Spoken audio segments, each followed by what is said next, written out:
Hey everyone, Brian Alford here at the Bull Tag. Exciting day for us here today. Going to be combining our soybean field here, 80 acres down at the Ridge Valley Colony. Combines are putting their crop dividers on in the back, and we're going to check it out. It looks really good.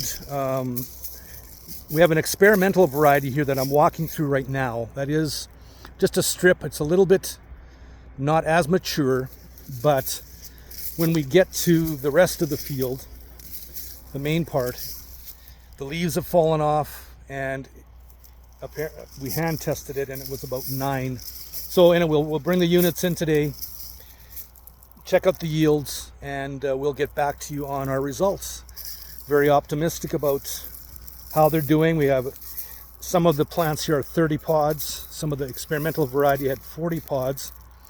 So we'll keep you posted on the results here in a few days. Thanks.